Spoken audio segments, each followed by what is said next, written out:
Hey everyone, Mr. Sujano here, your source for gaming, tech, emulation, and open source news. Let's get started.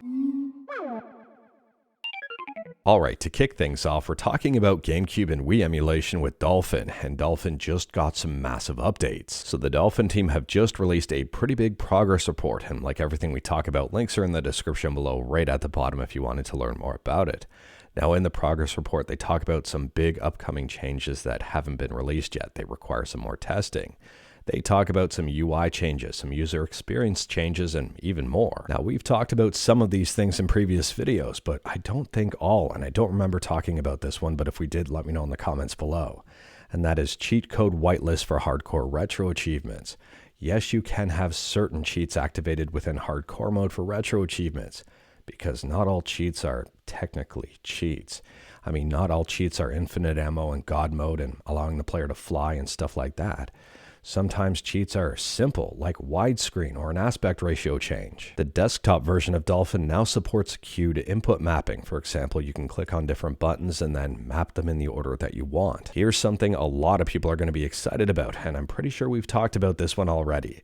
Dolphin has introduced the ability to edit game-specific graphics settings, so graphics settings on a per-game basis. Now, the Dolphin team does point out that this functionality really isn't that new, but the graphical interface for it is. So before it was available only in the text interface, and now we've got a really nice graphical interface for it. If you go into the game properties under game config and graphics, you can change things on a per-game basis easily here. Some game-specific fixes were added, like for Summoner Goddess Reborn. And if I scroll down here, you can see that they've also added the ability to track your time played. This is one of the many reasons why I love emulation. I mean, not necessarily specifically for time tracking, but this is something that the GameCube couldn't do. Emulation in general, in my opinion, enhances that old console experience. I mean, the GameCube cannot do a lot of stuff that Dolphin does, and with every iteration of Dolphin, it keeps getting better and better and better, and introducing even more stuff. This was a pretty big update for the Dolphin team, and I can't wait to see what they do next, and I'm very impressed with what they've done so far. Next up, we're talking about Mario Day, which is, well, today, March 10th, at least at the time of filming. I've got no idea if Nintendo is going to issue a DMCA against March 10th, considering, well, I guess they own it now. I could be wrong with that one. Anyways, here Nintendo has announced a brand new Mario Kart Lego set. And this one, I guess, is geared towards adults with close to 2,000 pieces and a high level of complexity. It's going on sale on March 15th for about $160 give or take. Pre-orders are already up on Lego's website, and this one does look pretty cool. Now, I'm not necessarily into Lego, but if you are, let me know your thoughts about this one in the comments below. And speaking about Nintendo, next up here, we're talking about Nintendo 3DS emulation on iOS with Panda 3DS. And yes, this appears to be real. I mean, that's the official Panda 3DS Twitter account.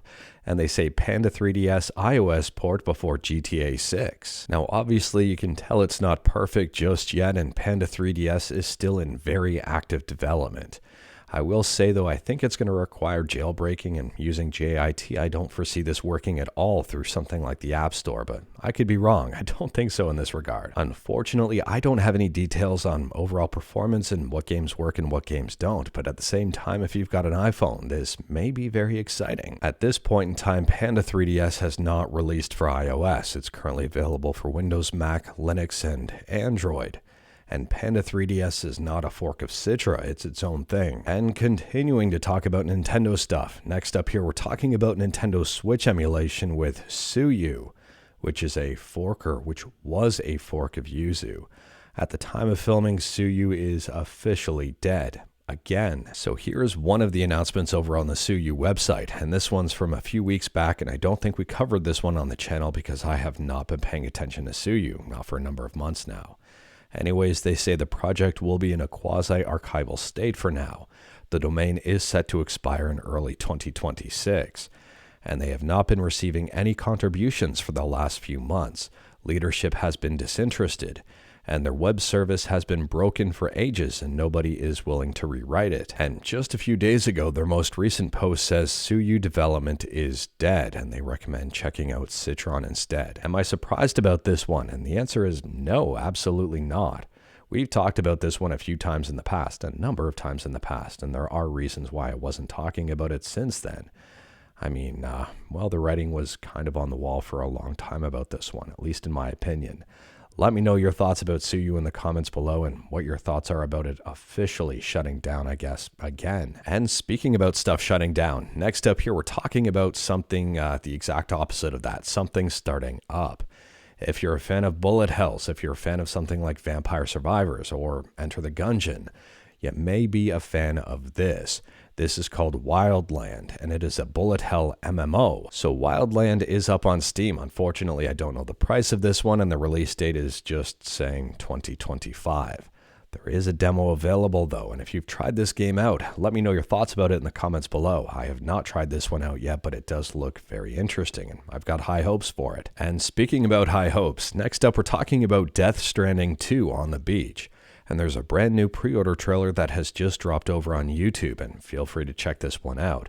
There are very high hopes for this game, so absolutely no surprise here. There will be pre-order bonuses, there seem to be collector's editions, and well, the game is coming out on June 24th.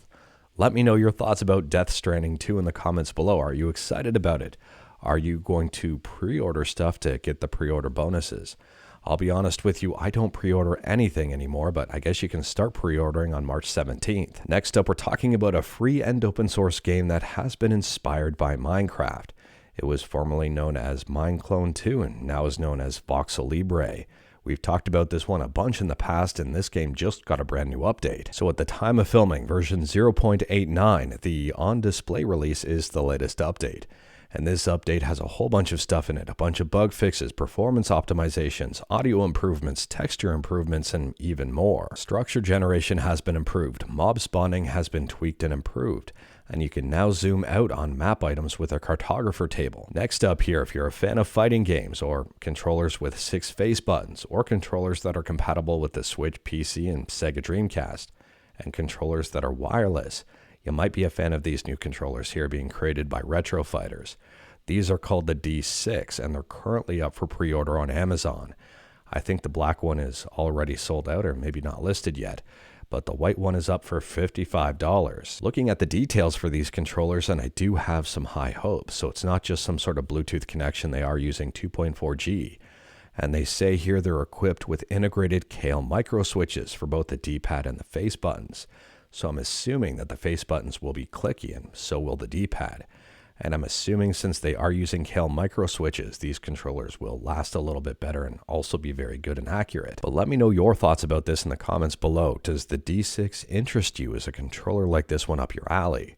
I'm assuming this controller can also be used in wired mode given the fact that it does have a USB-C port on the top. I could be wrong about that one, but maybe I'm not. Next up, we're talking about Tetris, and if you're a fan of Tetris, you may be excited about a brand new game that has just been listed on Steam. And this one is being developed by Arika, and it's called Tetris, the Grandmaster 4 Absolute Eye. Now, unfortunately, I don't have a price for you or a release date just yet, but they say here it's the latest title in the TGM series, where TGM stands for Subscribe to Mr. Sujano, or the Grandmaster, depending on how you wanted to interpret that. They say this game offers the ultimate Tetris game that no one has ever experienced before. Challenge yourself in new modes, such as Asuka, and Shiranui. I might have mispronounced that. For those who may be unaware, the original Tetris the Grandmaster game was released back in August of 1998. Then Tetris the Grandmaster 2 was released in 2000. Tetris the Grandmaster 3 was released in 2005. And then 20 years later, we've got Tetris the Grandmaster 4. So I'm assuming this is releasing at some point in 2025. If you are interested in this one and wanted to learn more about it, again, like everything we talk about, links are in the description below right at the bottom. The Steam store page is incredibly detailed, talking about all of the game modes and even more. And last up here, if you're a fan of Baldur's Gate 3 and Stardew Valley and kind of wanted to merge the two, or at least bring the Baldur's Gate characters over to Stardew Valley, there's a brand new mod for Stardew Valley called Baldur's Village. Now they say here that this mod brings in 20 new characters, 6 new locations, and even more stuff. And taking a look at it here, it appears that this is a pretty deep mod and a lot of work and effort has gone into it. Let me know your thoughts about this one, but to me this seems like a really cool concept and a really cool mod. But anyways, that is all I've got for you in this one. Straight to the point, all stuff and no fluff, unless you count the wolf right there. Yes, that's a real wolf, and yes, this is a picture I took last year camping. And yes, the wolf is using a rock as a pillow. It's a very interesting sight. Anyways, we talked about a bunch today. Feel free to discuss anything we talked about in the comments below.